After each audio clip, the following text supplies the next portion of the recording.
Hello out there. Hello. Look who we have here today.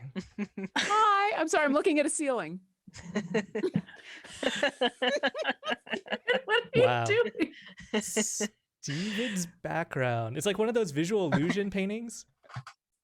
Oh, is it a back? I'm sorry. I thought it was a ceiling. I thought his Oh, no, camera that was is a ceiling. No, yeah. It just looks like it's Trump delay. Are you giving us a guided tour of your home, Steven? Is this the basement where this show started? Yes. Nostalgia. Really? This is Cribs D&D. Yeah. I'm here for it. Absolutely. Show us your mini collection. Bust out the dice. Oh, Say anything. I overcooked this. Oh wow. Oh, what you eating? It's curried cauliflower, but it's kind of mush now. Tragically. That's probably better than not being cooked enough, though, right? Like cauliflower, you don't want cooked like it cauliflower. raw. You don't want chunky, crunchy. That is true. But yeah. I mean, I'll eat it raw, but I don't know that you want to like dig into I will not. something. So. And then... I will eat it raw, and that's probably the only time that it is okay to be chunky, crunchy. Once it's cooked, there better be give. I feel bad. I make dinner like really fast before this show because it's a very busy day. And then I like point at it to my family as I run back out to my shed. So they don't know what's waiting for them. It's not great. But this was my fault because I did not get quick on the Instant Pot and turn it off. Anyway, fortunately, that's only one of the little dishes I have here. So like we were talking about food earlier, and like Lauren was mentioning how like there's a lot of like food themes in a lot of her DMing or other games. So the one thing that I really miss about D&Ding like in person is the snacks. So like Lauren, what are your go-to gaming snacks? Oh, jeez. Oh, jeez. Oh, geez. Oh, dear. It's actually been a while because I try not to eat. All right, I'm just going to go ahead and say it. I'm not calling anyone out, though. I try not to eat while we're on camera or on microphone, but that is 100%. That has nothing to do with this. And that is 100% because of podcasting. Then I got to edit out all the mouth sounds. So that's it. You know, I but only eat during the hangout. and that's why I'm like, this is fine, and this is okay. I'm not calling anybody out, but yeah, editing out mouth sounds is a problem. I do prefer candy. Yes, I the want real answers.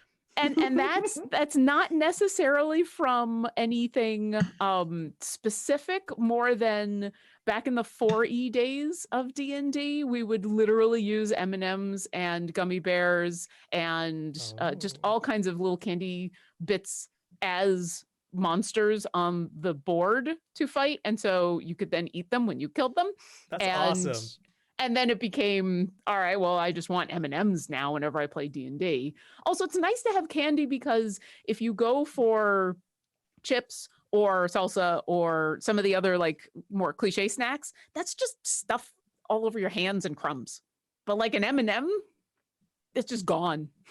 It's contained. Mm-hmm. I like that. Like, oh, go ahead, Aaron.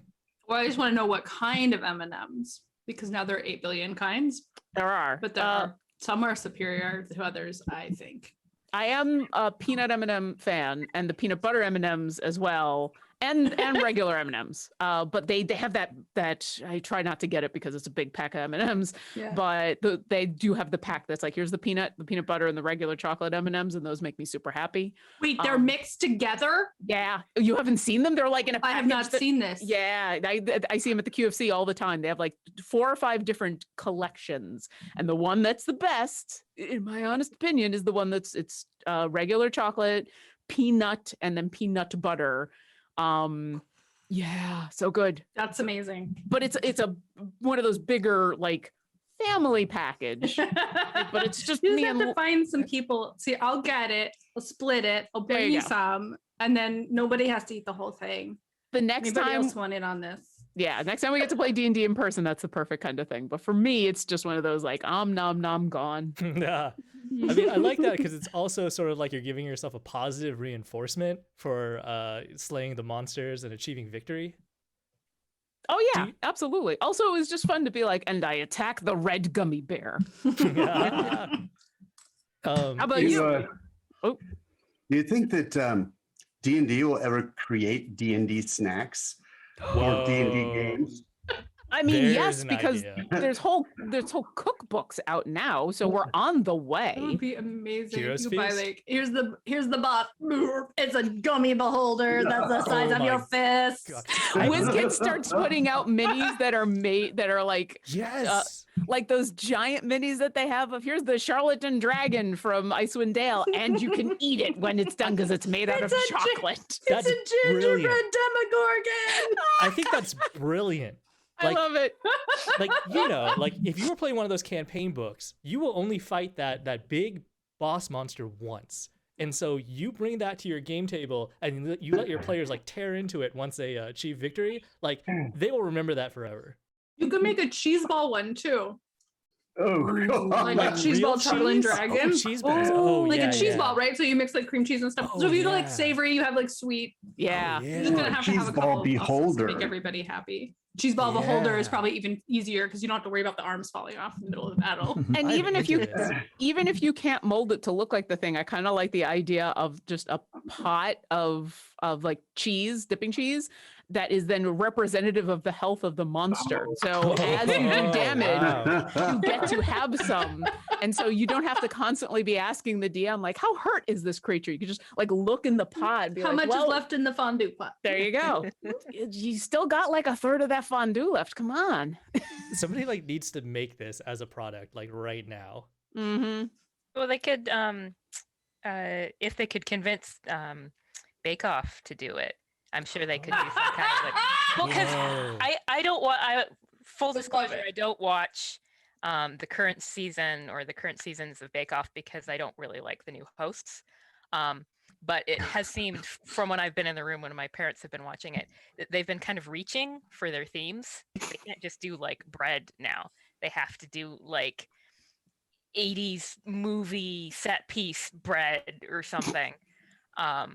So obviously what they need is to do D&D. Yeah. You could totally. make like you could bake a bread boss monster that's stuffed with something delicious. Because that sounds tastier to me than like structural gingerbread. I'm not super Structural into like gingerbread's not- structural Yeah. gingerbread. So I don't know. You said bread stuffed with something, and I went to stuffed crust pizza. Yes. And now I'm just thinking about stuffed crust pizza, which is not really that good of a thing to put down on your battle map. I mean, you just have to put down some parchment paper first. Yeah. That's true. That's Yeah. true, yeah. you could go calzone too. Ooh, I miss cheese. I miss cheese so much. Maybe that's why I put so much cheese into my adventures. I miss it. I haven't had cheese in a Yeah. very long time. And some good Tillamook cheddar makes me so happy. I'm going to have to do this now. I'm just going to have to get some pizza or a calzone or something and give in. Have you ever gone down to the Tillamook factory? Have you ever toured that? Not yet. No, I want to. It's a good time. Yeah. Mm-hmm. I've been in this area since 2010, so long enough that I should have gone to a bunch of places, but not long enough that I have. Yeah. My Well, if you're too close, then it's like, oh well, I could go there anytime, and so you don't go. That's Yeah. true. You have to be at a distance where it's like, oh okay, it's not too far for like a day trip, Yeah. and then you actually like go to it. Well, and I was using friends' visits as an excuse to visit Pike Place Market for a while for that exact thing. Like, oh, well, I'm never going to go, but that's a fun place to go. I grew up outside of Buffalo, New York, so I'm very familiar with the one of the wonders of the world is right here, Niagara Falls. Why haven't you gone to see it this week, this month, this year? And I'm like, but it's right there, and I see it all the time because it's there. I'll go on another school trip to it. It's fine. We're driving over it now. Oh, okay. Horseshoe Falls. Yay. I have to point out, Anthemus Egan said just a half melted gummy for Cybriox, and how dare you bring this over to this show? Although It's so gross, and that would be perfect. it's super gross. It I mean, is what I'm Yeah. surprised no one's mentioned yet is like gelatins, cubes, like just Jello molds. Oh yeah. Jello yeah, yeah. molds full of like people, little jelly So- gummy creatures frozen inside that.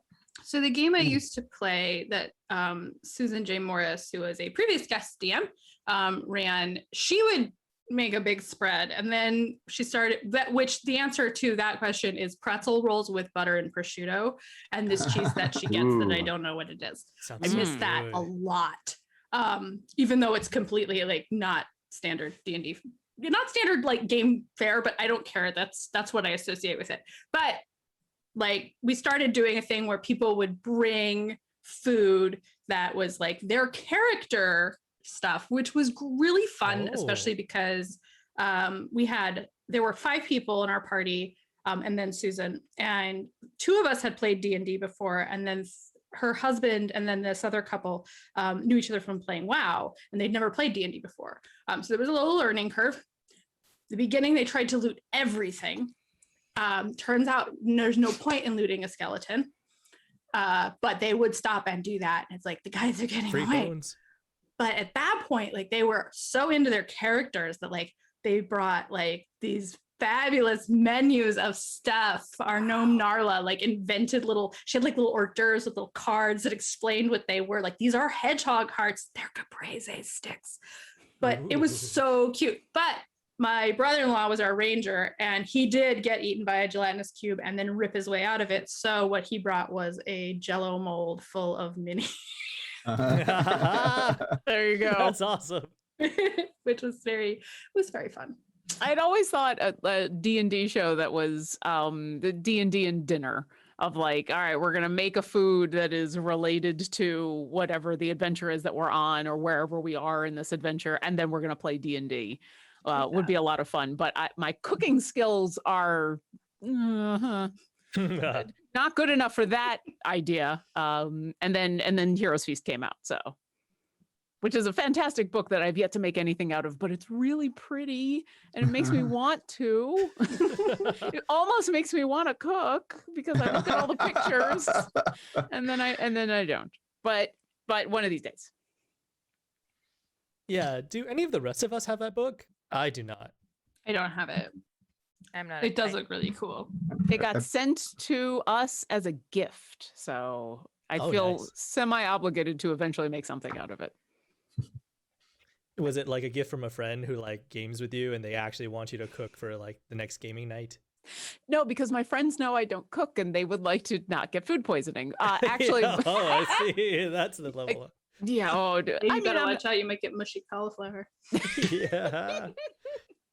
No, it's from I think it was from my husband's sister actually sent it to us. So I think it was a Hanukkah present. So it is sitting in our kitchen ready to go whenever we get adventurous. Okay, so you talked take about your pictures. husband a bit. I have to ask you, like, do you two ever play D&D together, and what's that like? We do, and not as much as we want to, because my job has been a lot of D&D, and so in a weird way, it's been hard for us to get together and play D&D because it's like, oh, honey, I'd love to play D&D with you, but I already have 5 games this week, which is a weird thing to say. But yeah, he's run games for me. I've run games for him. He's guested on my podcast. We'll play one-shots together. We're not playing currently, but we're getting together with some other friends to do a game with some third-party products that are going to be coming out that a friend of ours is going to be DMing. So that's actually really exciting because usually when we play together, one of us is DMing. It's fairly rare that we get to play both as players together. So I'm excited.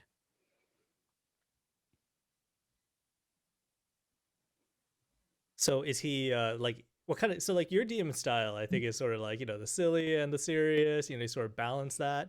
Like, what's his style? Well, he's a little more serious. He actually ran Curse of Strahd when it first came out a bunch of years ago. So he was all into a lot more of the deep, dark stuff. He's got a bunch of when he plays, he's definitely more on the silly side. But yeah, as a DM, I think he's a little more serious than I am. He's an artist, so his favorite thing to do when DMing is to be drawing on the fly when things are going on. Especially he'll use like he'll just be sitting there drawing.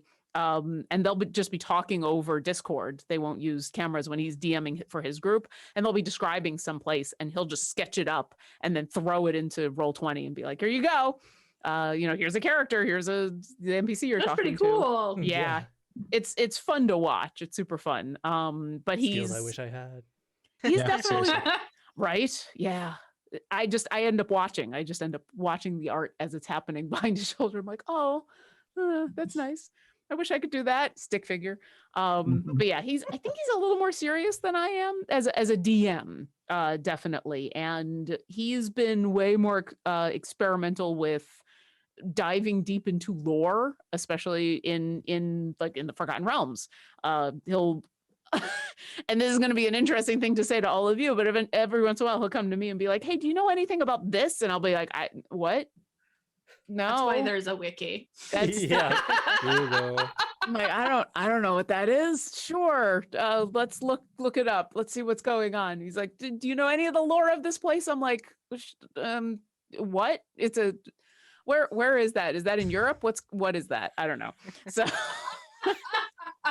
so yeah, he likes to do super deep dives, and I am the person who there's a reason that this is not a spoiler, but the game we're about to play is in fun homebrew town in the middle of somewhere in Faerun. It's because I just make up stuff. I make up so much more stuff, and he wants to stick with established lore. And I take a town, and I'm like, I need a couple of places and names, and then I'll just destroy the town. And every once in a while, someone's like, "Wait, you destroyed Red Larch? How could you destroy Red Larch?" I'm like, With a You fireball. monster. I'm like, story.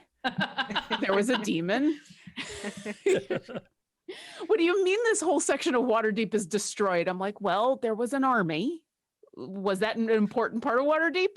Nah, you probably If didn't. it mean, was important, they'll probably fix it. right? Yeah, exactly. I'm sure it'll be fine, maybe. I don't know. So yeah, that's been kind of the fun thing when I get to play with him is he's deep into a deep dive into a world and to the established history and the lore in that world. And so often when I'm playing with him, I'm like, oh, that's a thing. Like I learned who Morton was because of playing with my husband. So it's like, I should know who that guy is. He seems important. Yeah, his name's just on like a couple of spells, you know? Yeah. Well, once What again, has he done lately? True. Not showed up and was kind of a pain actually. And like, who is this guy? Except the other people at the table, the other players are just like, oh, it's Morton Kynan. I'm like, oh, okay, sure. You want money or Wikipedia. something? Yeah. I mean, we could just leave. He seems to be kind of he's not a fun guy here. He's kind of just making fun of us. We could just go. No, we have to talk to this guy. So, yeah. That's Yeah, sort of what they do, isn't it? The big time dudes just make fun of you. No, they It's- taunt you a lot. The Yeah. Elminsters and all them. The one of the games that I play on D4 on Sundays, and they're deep into Waterdeep and on Faerun, and so it's been a chance for my characters to actually meet like some of these notable people in the city that in my games I just ignore. And Mert has come up a couple of times, and it's been fun because it's been fun to encounter these characters and have a character that doesn't really know who they are. It's like, oh, hi, you Moneylender. All right, you lend money. And having these epic characters that are full of themselves be like, how do you not know who I am? I'm not from this plane of existence. What's It's like, going on? Do you know who I am? No, we don't know each other. What's happening? I didn't arrive on this plane of existence to get a Rolodex. Come on, who are you again? Yeah. Like you don't have a blue check mark floating over your head. I don't know what you think. Yeah. Got to be verified. Oh, Oh, Right. jeez. grapes about. Never Too mind. soon. So, Lauren, where do you live in this world? This world, In this world, in this As a- world. as opposed to the other ones, Yeah. I live just outside of Seattle. I specifically live in Sammamish. So Okay. Oh, okay. Nice. So you're Yeah. right I've- around here. I You're am Cool. local.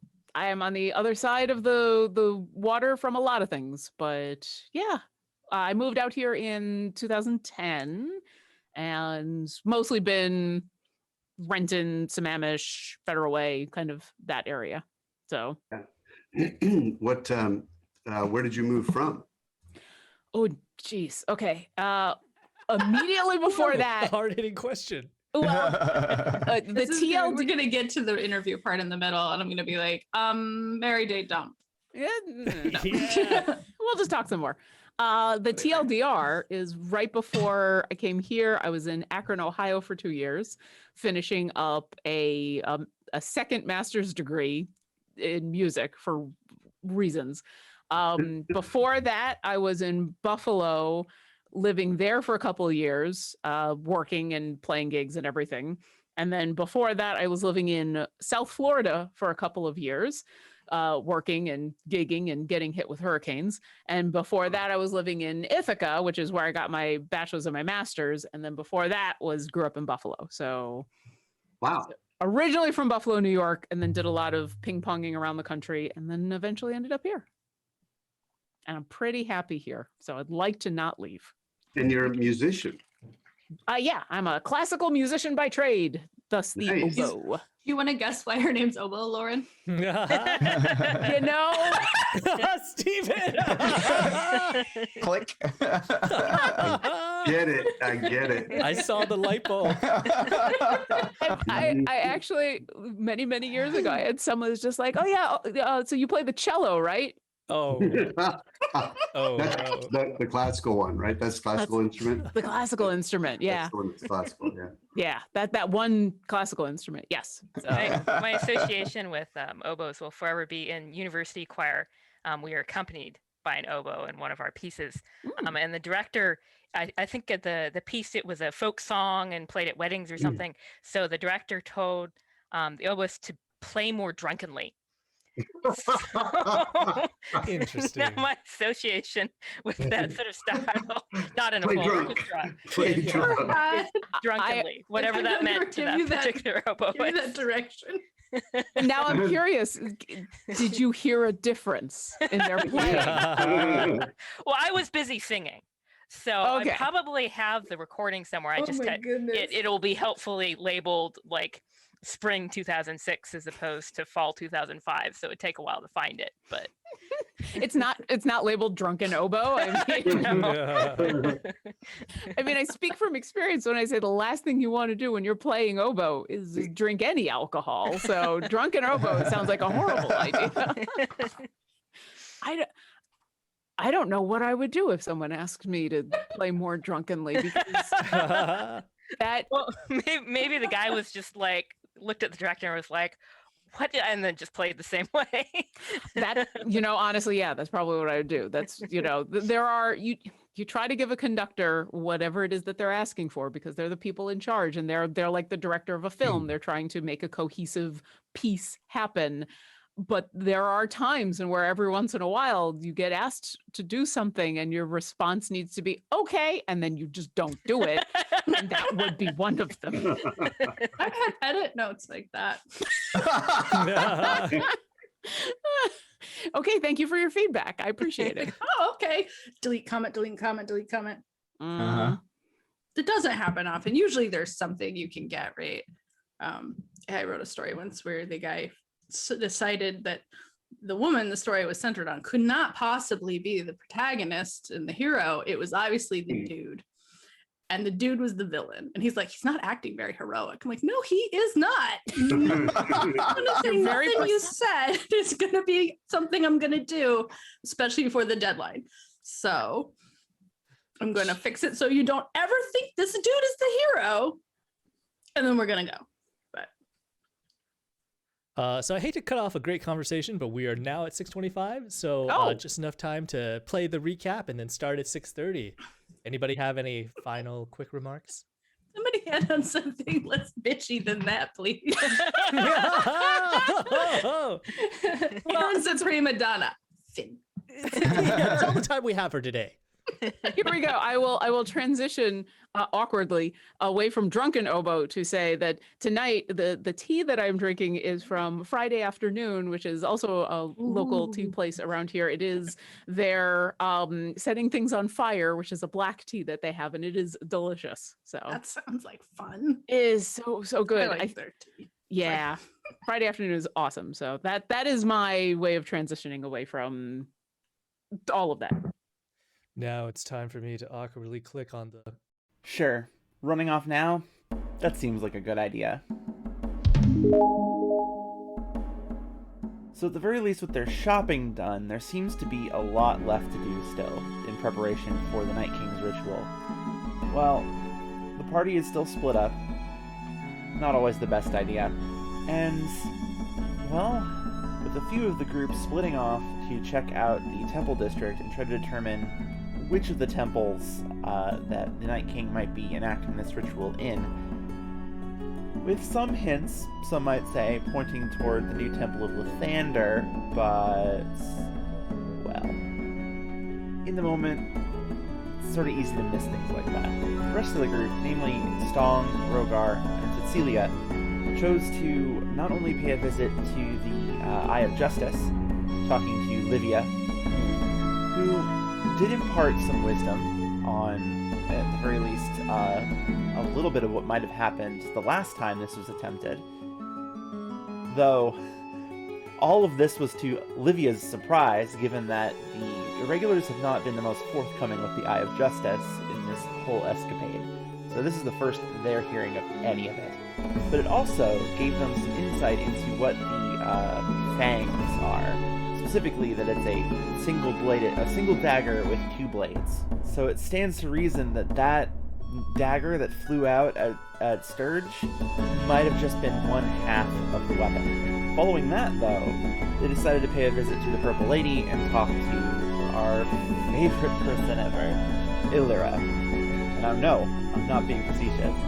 You know I love her. Well, it turns out I seem to have run off and I've made Illyra very, very nervous. I'm generally not prone to doing stuff like that. It was kind of an in-the-moment decision. I guess we'll see why and where and all that noise later. But, in the moment, Illyra was a lot more forthcoming than I would have expected. Maybe I'm having a positive effect? She divulged some of what she knew of the Night King, who he'd been before, about a century ago, before becoming what he is now, his name, I forget, how she thought he died, and how this had all happened before. How the Night King at the time, from my understanding a different Night King, had tried to enact the same ritual and had only narrowly been stopped. But hey, forewarned is forearmed, right?